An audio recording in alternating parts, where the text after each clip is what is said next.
Hi everyone, this is Paul Isley from Rainforest Flora, and we're here today to discuss some of our beautiful Tillandsias. The first one I'd like to show you is down here on the wall.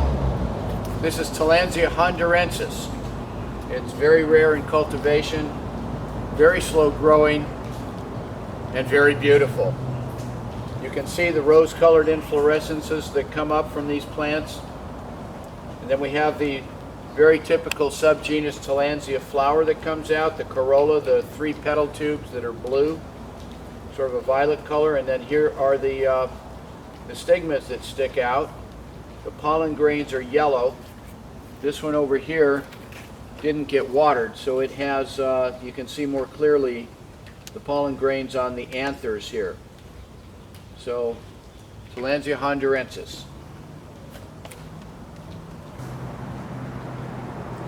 All right, now continuing on from our counter here in the retail area, we have a broad range of subjects today, so fasten your seat belts and let's go. We've got some fragrant plants, we've got some small plants, we've got some big plants, we've got some rare plants. So to begin, let me show you. This is a Tillandsia McDuSiana in bloom. And you can see how beautiful the short inflorescence is. It's got the typical subgenus Tillandsia flower like the hondurensis has. And this is a seed grown, this is an offset grown McDuSiana. You can see how much bigger the seed grown plant is and how it's actually really beautiful, isn't it? It's also very green. Why is that? It's green because it's wet. We watered this morning, and when you water, the trichomes get wet, and the white fuzz, those are the trichomes, they become transparent, they lay down against the epidermis, the skin of the leaf, and the chlorophyll, the green, which is what produces the energy for the plant, comes through and you see the green chlorophyll.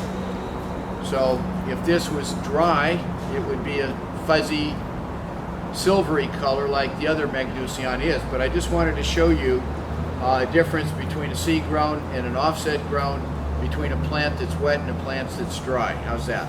Okay. Another really beautiful hybrid that we have, not very many. We had a lot and then we sold them, so not so many now. This is called Tillandsia Majestic, and this is a hybrid of Chiapensis and concolor. And you can see the spikes are tall, they're bright red, and they last for a long time. So this is a clump with a half a dozen plants on it that came from a mother plant. And now each of these plants will in turn produce a group of offsets. So a year from now, this could be a big ball, and they all could be blooming, and that would be spectacular, because this is spectacular. All right. Another plant that's interesting is Tillandsia Latin would be Harisi, and in English we'd say Harisi. And this one is named after my old corporate partner, or our old corporate partner, Jerry Robinson and me and Bill Harris, formed Rainforest Flora back in 1976. And Bill had a company called Tropi Maya. And this was a new plant that was discovered in Guatemala, and it was named after Bill. So this is Tillandsia Harisi, and again you can see there's a difference in the size. That's a variation just with the different plants. You can have a midget, Billy Barty, you can have somebody as a person on one side, and then you could have, Kareem on the other side. So plants vary in size, shape, color, and size within a given species. So this is a smaller, rare species from Mexico. This is called Tillandsia elizabethae. I don't know which Elizabeth it was named for, but Tillandsia elizabethae is from northern Mexico, the Sonoran Desert. It grows in very harsh conditions. This one takes a lot of sun, a lot of heat, and a lot of dryness. Tillandsia elizabethae. And on a small side, here are 3 little Tillandsias. I'll turn them around for you. Tillandsia globosa. It's just finished flowering, so it doesn't have any flowers out right now. They're sort of a pink color, but it's a beautiful little species. This one is much in demand and very rare, Minas Gerais, named after the state of Minas Gerais in Brazil. It's a small plant with a beautiful orange inflorescence and white flowers. And this one in my left hand is a form of Tillandsia stricta. It doesn't look like a whole lot like a stricta, but this was given to me by Professor Werner Rau, the famous late German bromeliad taxonomist and scientist, and he gave me this plant back in the 70s. So it's a really interesting, much more lepidote, which means fuzzy. The leaves are more erect, they're more straight up and down growing rather than spreading, growing sideways like a normal stricta.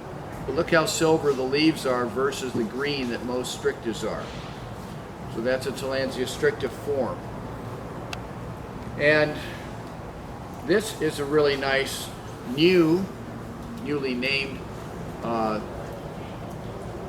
cultivar hybrid of crocata, which has very fragrant yellow flowers, and Tillandsia malamonti, which has less fragrant but very nicely fragrant blue flowers. And this is called Jamie's Joy, and it's really great. The fragrance on this one is spectacular, and the plant itself in a couple of years will turn into an absolutely gorgeous ball. Another one, very rare, called Tillandsia horsti. I assume that Mr. Horst is a German who went out and found founded new species to have named after himself. And it has a very beautiful inflorescence. A dark rose color here with dark purple flowers. And these flowers are typical for subgenus Anaplephytum. Subgenus Anaplephytum has smaller flowers than, say, subgenus Tillandsia. And the stigma, the white stigma that sticks out in the yellow stamens with the anthers, the pollen, are included down inside the throat of the flower. That's what defines Anaplephytum. The stricta that I just showed you, the globosa, the Minas Gerais, these three are also in subgenus Anaplephytum. This is another subgenus Tillandsia plant, Tillandsia victoria, and we call this one orange. It's a larger growing form.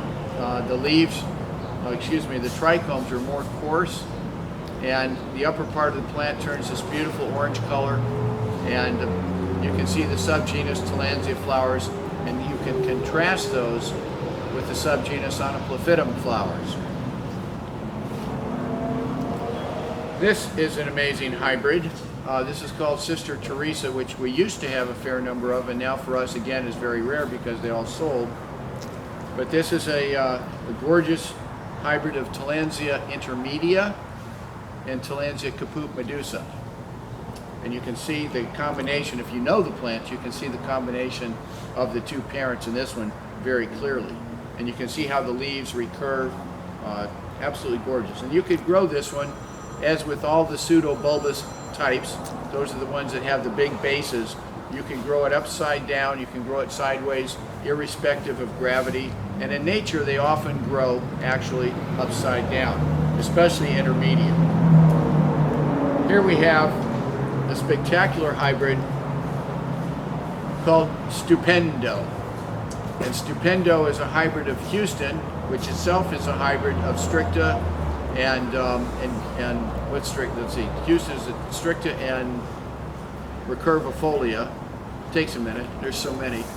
But stricta and recurvifolia is a hybrid called Houston. You take Houston and you cross that with Leonamiana, which has an orange inflorescence with white flowers, and Houston has a sort of a rose-colored inflorescence with more white flowers and, well, blue too, because these are blue. This has the stricta influence in it, but you can see how white the plant is and how beautiful and large the inflorescence is. So this is Tillandsia Stupendo. And then over here, we have three very nice specimens of Tillandsia concolor. And this one has not started to flower yet, but you can see it has a lot of red in the leaves. And this one has some red in the leaves and a lot of yellow gold color as well. And this one is starting to flower, and you can see here is today's flower. It's a beautiful sort of metallic magenta color, and the yellow anthers is the yellow pollen on the anthers, and then the white stigma. This was yesterday's flower. The flowers last for a day. This one got pollinated, and so that shows you from one day to the next how the flowers can go. This is a very nice concolor. It's smaller. Again, they vary in size, shape, color, and size. And so this is a smaller one, and it would cost less. So when you buy Tillandsias, a lot of times, you know, if you're sophisticated, you'll want to get, you know, maybe get something that's better. Maybe it costs a little more, but then you've got it. Or if money is an issue, then you get something smaller and you grow it and hope the offsets get bigger. So any way you want to do it, there are varieties or sizes or shapes within a given species that increase or decrease its value.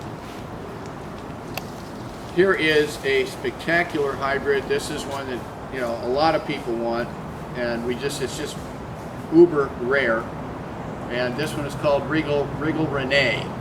Regal Rene was named after Rene Legendre in Shreveport, Louisiana, and it is a hybrid of Streptophila and Ailersiana, and it's absolutely gorgeous. And to wrap up, wow! Here is a Tillandsia top of the line, and this is Capitata Marron by Fasciculata, and it's again another one that's rare, and it's probably 20-25 years old anyway from a seed, but you can see it has the shape more of a Fasciculata. The Capitatas also have a shape like this, a rosette shape. The leaves grow around in a circle, but the leaves are much more stiff like the Fasciculata. The plant is much larger like the Fascic, but the color of Capitata Marron transfers over here, and so you've got this beautiful color in the leaves. And the inflorescence is spectacular as well. Sometimes they're much more colorful even than this. So, Tillandsia top of the line. Now, I'm trying to get in the habit of mentioning our website at rainforestflora.com, where we have over 700 different kinds of Tillandsias available. I also would like to mention the book again. This is, if you get hooked on these plants and you really want to learn a lot more about them, this is the way to do it. There's just so much information in here. I'm trying to do this. There's a picture of top of the line right there. And there's just an awful lot of information about the plants, how they grow, where they grow, and all of that. And the pictures, as you can see, are pretty nice. So we also have a booklet. The booklet is 32 pages that has all the concise information you need to learn about and grow the plants. Here's a booklet right here. I think these are like $6 or $7. They're not particularly expensive. So this is a good way to, as an introduction, to learn about the plants. So there you go, everybody. Hope you enjoyed this, and we'll see you next time.